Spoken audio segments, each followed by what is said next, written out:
Hello friends, today we will discuss about central bank. दोस्तों आज हम केंद्रीय बैंक के बारे में पढ़ेंगे। एक अच्छा टॉपिक है, बहुत इजी टॉपिक भी कह सकते हैं और बहुत महत्वपूर्ण टॉपिक है। बेसिकली ये क्लास 12th इकोनॉमिक्स का है, लेकिन इसका जो दूसरे कंपटीशन एग्जाम होते हैं उसकी बेसिक नॉलेज के लिए भी पढ़ा जा सकता है।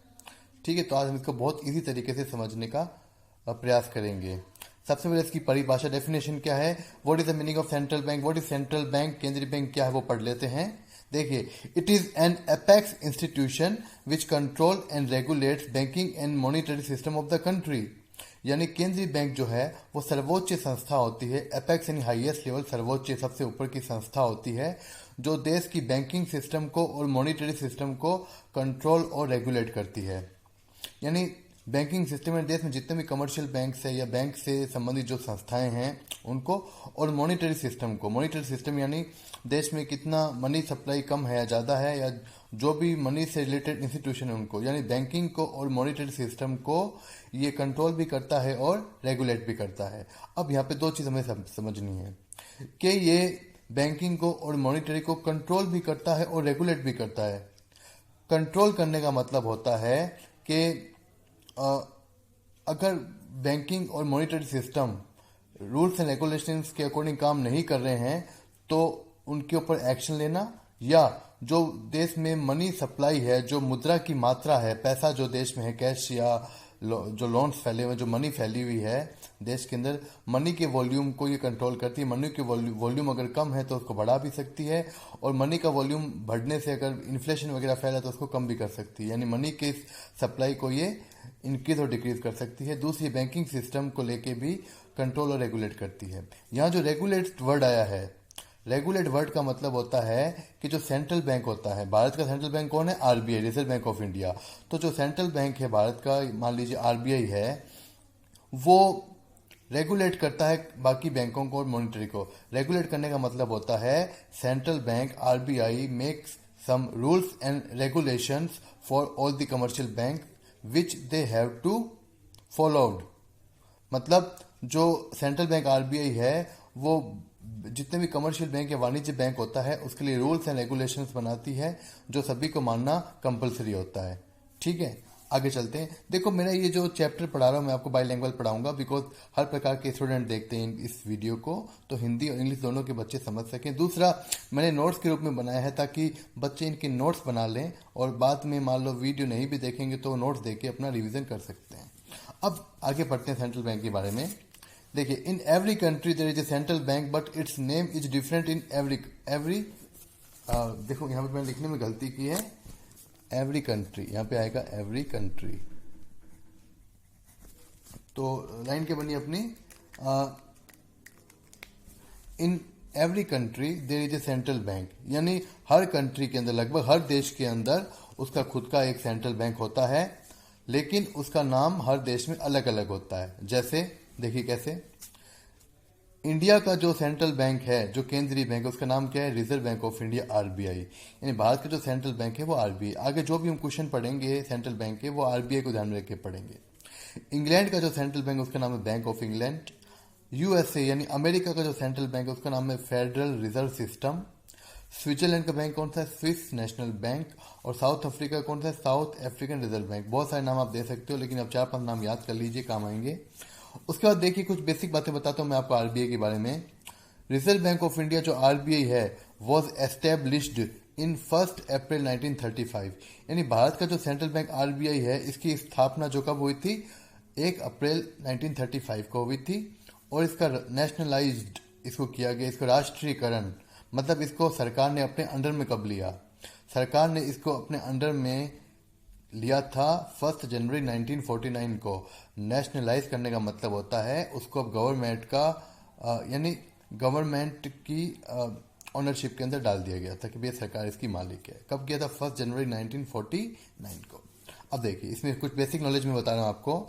इन RBI there is 1 governor and 4 deputy governor. यानी जो हमारा आरबीआई, जो हमारा central bank RBI reserve bank of India है, उसमें एक गवर्नर होता है और 4 डिप्यूटी गवर्नर होते हैं, कुछ सदस्य और कुछ अन्य मेंबर्स होते हैं। अभी देखो, mister Shashikant Das is the present governor of RBI. Exam में क्वेश्चन आ सकता है कि भाई आरबीआई का अभी प्रेजेंट में वर्तमान में गवर्नर कौन है, वो है मिस्टर शशिकांत दास जी हैं। ठीक है, आगे चलते हैं। अब functions of central bank RBI, यानी जो केंद्रीय बैंक आरबीआई के कार्य। अब जो भी हम सेंट्रल बैंक पढ़ेंगे वो अपने देश के आरबीआई के बैंक को मान के पढ़ेंगे। बस सेंट्रल बैंक मतलब हम अपने भारत के आरबीआई बैंक को संदर्भ में रेफरेंस में पढ़ने वाले हैं। अब जो सेंट्रल बैंक होता है वो क्या क्या काम करता है, क्या क्या कार्य करता है, फंक्शंस क्या, वो पढ़ लेते हैं। पहले मैं सभी फंक्शंस को एक साथ लिख दिया है मैंने। वो क्या क्या है?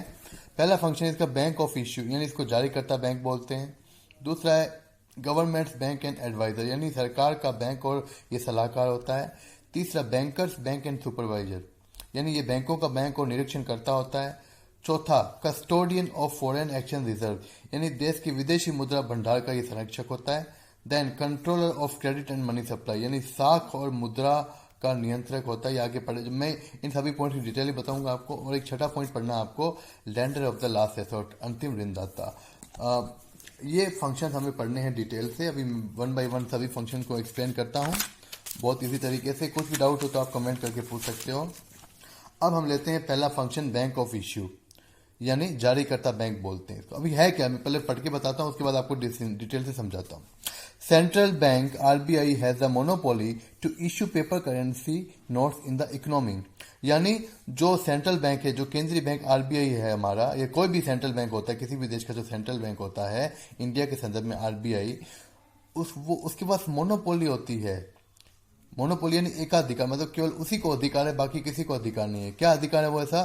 To issue paper currency notes in the economy, यानी किसी भी देश के अंदर, जैसा कि हमारे भारत देश के अंदर भी यही है, किसी भी देश के अंदर जो पेपर करेंसी, जो कागज के नोट होते हैं, जो नोट होते हैं, जो मनी होती है, कागज की मनी, पेपर करेंसी, उस नोट छापने का, इशू करने का एकाधिकार, मोनोपोली किसके पास होता है? सेंट्रल बैंक आरबीआई के पास होता है। यानी देश में नोट केवल सेंट्रल बैंक आरबीआई छाप सकता है, कोई भी दूसरा कमर्शियल बैंक नोट नहीं छाप सकता, सरकार नोट नहीं छाप सकती, और कोई भी दूसरी संस्था नोट नहीं छाप सकती।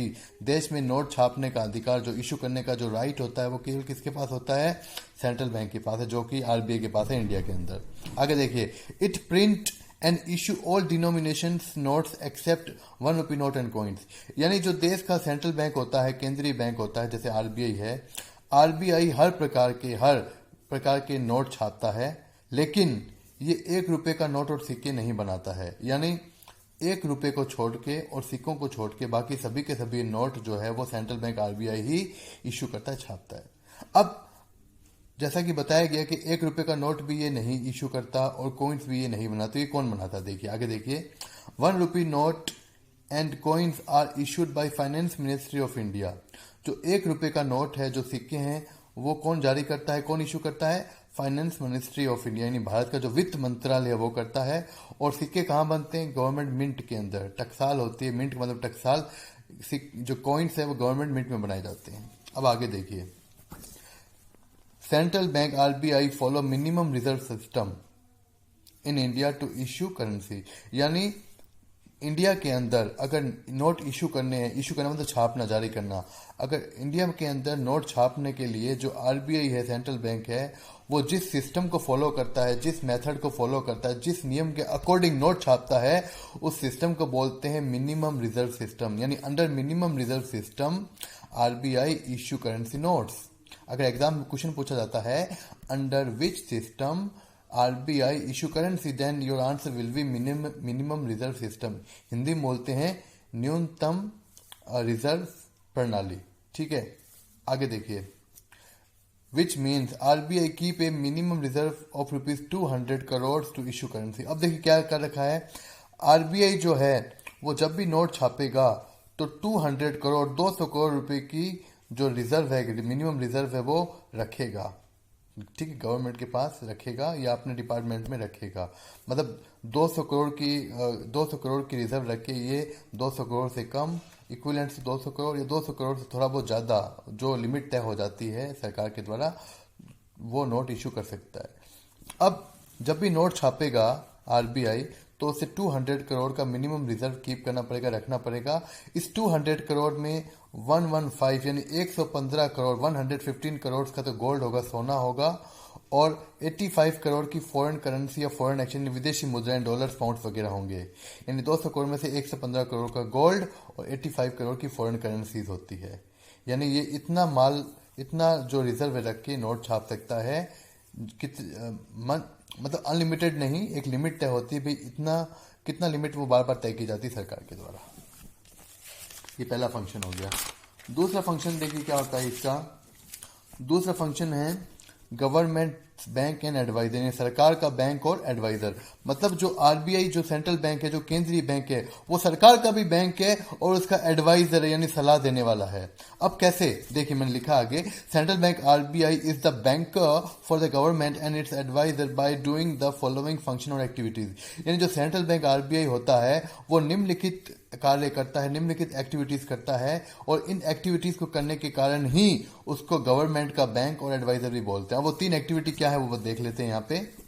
पहली एक्टिविटी क्या है, all the government departments have their accounts in RBI in which they deposit their money. यानी जितने भी गवर्नमेंट के डिपार्टमेंट्स होते हैं, जितने भी सरकारी विभाग होते हैं, उन सबका खाता, सबका अकाउंट आरबीआई में होता है, यानी सेंट्रल बैंक में होता है, और वो अपना जो फंड होता है, अपना पैसा जो होता है, मनी, वो आरबीआई में जमा रखते हैं, यानी पैसा ये डिपॉजिट कर सकते हैं वहां पे। दूसरा, if required the government can take loan from RBI by keeping approved security. यानी अगर सरकार को जरूरत होती है, सरकार को आवश्यकता होती है, तो हमारे देश की गवर्नमेंट सरकार आरबीआई से वो भी लोन ले सकती है, लेकिन उसको भी, सरकार को भी कुछ सिक्योरिटी गिरवी रखनी पड़ती है, ऐसे ये उसको भी लोन नहीं देते हैं। देन देखिए तीसरा point, the government of the country takes advice suggestion from RBI on financial matter if required. यानी मान लो जो गवर्नमेंट है उससे कोई फाइनेंशियल मैटर, कोई वित्तीय मामला सॉल्व नहीं हो रहा है, कोई फाइनेंशियल मैटर अटक गया है, जो वो डिसीजन नहीं ले पा रही गवर्नमेंट, तो उस फाइनेंशियल मैटर को सॉल्व करने के लिए ये आरबीआई से, यानी सेंट्रल बैंक से एडवाइस मांग सकते हैं, यानी एडवाइजर भी है आरबीआई। तो ये देखो, सरकार के ये पैसे जमा भी करता है, ये सरकार को लोन भी दे सकता है और सरकार को एडवाइस भी दे सकता है, तो इसीलिए इसको गवर्नमेंट का बैंक एंड एडवाइजर बोलते हैं। सिंपल सी बात है, ज्यादा डीपली मत जाना इसमें। तीसरा देखिए, बैंकर्स बैंक एंड सुपरवाइजर, यानी बैंकों का भी बैंक और निरीक्षण करता। यहाँ पे बैंकर्स बैंक का मतलब हो गया कमर्शियल बैंकों का बैंक, वाणिज्य बैंकों का बैंक। तो थोड़ा बहुत पढ़ते हैं फिर इसकी स्टडी करते हैं। The central bank RBI is the banker to all the commercial bank and supervisor by doing the following activity. यानी जो सेंट्रल बैंक आरबीआई है, जो केंद्रीय बैंक आरबीआई है, उससे बैंकों का बैंक और सुपरवाइजर, यानी बैंकों का बैंक यानी कमर्शियल बैंकों का भी बैंक है ये, और सुपरवाइजर भी है। क्यों है, उसके लिए आपको 3 एक्टिविटी पढ़नी पड़ेगी, क्योंकि ये 3 एक्टिविटी होती है जो आरबीआई यानी सेंट्रल बैंक करता है, जिसके कारण इसको बैंकों का भी बैंक बोलते हैं। कैसे, all the commercial banks have their accounts in RBI in which they can deposit their money. यानी जितने भी कमर्शियल बैंक होते हैं, जितने भी वाणिज्य बैंक होते हैं, इन सबके अकाउंट या खाते आरबीआई में यानी सेंट्रल बैंक में होते हैं, और ये कमर्शियल बैंक अपना पैसा, मनी जो है उसमें डिपॉजिट कर सकते हैं, जमा कर सकते हैं। उसके बाद commercial banks can take loan from RBI by keeping approved securities. यानी कमर्शियल बैंकों को अगर लोन की भी जरूरत होती है तो ये आरबीआई से, कमर्शियल यानी सेंट्रल बैंक से लोन ले सकते हैं, लेकिन जो आरबीआई है, जो सेंट्रल बैंक है, वो कमर्शियल बैंकों से भी कुछ सिक्योरिटी गिरवी रखता है, ऐसे उनको भी लोन नहीं देता, उनकी सिक्योरिटीज वगैरह कुछ प्रॉपर्टी के कागजात गिरवी रखेगा। फिर आता है तीसरा, RBI makes rules and regulation for commercial banks. यानी आरबीआई जो होता है, जो सेंट्रल बैंक होता है, जो केंद्रीय बैंक है देश का, वो कमर्शियल बैंकों के लिए कुछ रूल्स एंड रेगुलेशंस, कुछ नियम और कानून बनाता है, जो these rules are compulsory for them. ये जो रूल्स एंड रेगुलेशंस होते हैं वो सभी कमर्शियल बैंकों को मानना अनिवार्य होता है, ठीक है। लेकिन आरबीआई क्या करता है कि ये रूल्स जो है वो कमर्शियल बैंक फॉलो कर रहे हैं नहीं कर रहे हैं, नियम के अकॉर्डिंग चल रहे हैं नहीं चल रहे हैं, इसका वो सुपरविजन करता है। आरबीआई के जो ऑफिसर्स होते हैं वो वेश बदलकर पब्लिक बन के कमर्शियल बैंकों में जाते हैं और ये सुपरवाइज करते हैं कि रूल्स एंड रेगुलेशन फॉलो हो रहे हैं या नहीं हो रहे हैं, कुछ बेईमानी तो नहीं हो रही है। तो यानी ये बैंकों का बैंक भी और सुपरवाइजर भी है। अब 4th पॉइंट करते हैं, custodian of the foreign exchange reserve. यानी जो भी फॉरेन करेंसी, विदेशी मुद्राएं आती है, उसका ये संरक्षक होता है। कैसे, देखिए, RBI is considered as the custodian of the foreign exchange reserve and gold reserve in the country. यानी जो आरबीआई जो सेंट्रल बैंक है, देश के जितने भी फॉरेन एक्सचेंज रिजर्व है, विदेशी मुद्रा का भंडार है, यानी देश में जो भी विदेशी मुद्रा डॉलर्स, पाउंड्स, यूरो, जो भी दूसरे देशों की मुद्राएं आती, करेंसीज आती है, उसके भंडार का ये संरक्षक होता है। भंडार इसके अंडर में उसका भंडार रखे जाते हैं, ये मालिक होता है उनका। और जितना भी गोल्ड होता है, गोल्ड रिजर्व होता है, जितना भी सोना होता है, उसके भी भंडार, यानी देश में जितना भी गोल्ड रिजर्व आएगा उसके भंडार, और विदेशी फॉरेन एक्सचेंज जो है उनके भंडार का जो कस्टोडियन है, जो संरक्षक है, वो कौन है? आरबीआई यानी सेंट्रल बैंक होता है। अब RBI keeps huge reserve of gold and foreign currencies to meet the following functions. अब क्वेश्चन ये उठता है कि भाई जो आरबीआई है, जो सेंट्रल बैंक होता है, वो गोल्ड का और फॉरेन करेंसी का रिजर्व या भंडार अपने पास क्यों रखता है? तो देखिए इसका आंसर होता है ये कि जो आरबीआई होता है वो निम्नलिखित कामों को पूरा करने के लिए अपने पास गोल्ड और फॉरेन करेंसी का भंडार रखता है। कैसे? Payment of the import from abroad, यानी हमारा देश भारत जो भी विदेशों से इंपोर्ट करेगा, दूसरे देशों से जो इंपोर्ट करता है, तो उसका पेमेंट जो है वो या तो गोल्ड के रूप में करना होता है या फॉरेन करेंसी के रूप में करना होता है। क्योंकि एक्सपोर्ट इंपोर्ट करने में या इन विदेशों में इन्वेस्टमेंट करने में या इन चीज़ों में भारतीय मुद्रा यानी रुपये का यूज़ नहीं किया जा सकता। उसके लिए गोल्ड यूज़ कर सकते हैं और फॉरेन करेंसी है कुछ 4-5 जैसे डॉलर्स, यूरो, पाउंड वगैरह, उसका यूज़ कर सकते हैं। तो देश का जो भी इंपोर्ट होता है, भारत जो भी विदेशों से इंपोर्ट करेगा, माल खरीदेगा, उसका जो पेमेंट होगा वो गोल्ड के रूप में करना पड़ता है या फॉरेन करेंसी के रूप में करना पड़ता है। उसके बाद repayment of loan taken from abroad and financial institution such as World Bank, IMF, यानी भारत ने जो भी विदेशों से, अमेरिका से, इंग्लैंड से या फिर वर्ल्ड बैंक से, आईएमएफ से जो लोन रखा है, उसका जो रीपेमेंट होगा, लोन का जो रीपेमेंट होता है या जो इंटरेस्ट चुकाना होता है वापस, वो भी गोल्ड के रूप में या फॉरेन करेंसी के रूप में करना पड़ता है। और तीसरा है to invest abroad, invest in abroad, यानी विदेशों में पैसा इन्वेस्ट करना बिजनेस में। यानी ये 3 मैंने काम ऐसे बताए हैं जिसमें भारत का रुपया जो है, हमारा पैसा, भारत की इंडियन करेंसी चलती नहीं है। अगर आपको ये 3 काम करने हैं, यानी इंपोर्ट का पेमेंट करना है, लोन्स को वापस रीपे करना है और अब्रॉड में इन्वेस्टमेंट करना है। लोन्स कौन से हो गए? जो हमने विदेशों से लिए। इन तीनों कामों के लिए हमें गोल्ड चाहिए और फॉरेन करेंसी चाहिए। तो इसी कामों को पूरा करने के लिए आरबीआई जो है वो अपने पास बहुत सारा गोल्ड का रिजर्व रखता है और फॉरेन करेंसी का रिजर्व रखता है, ताकि इन चीज़ों का पेमेंट किया जा सके। ठीक है, आगे चलते हैं।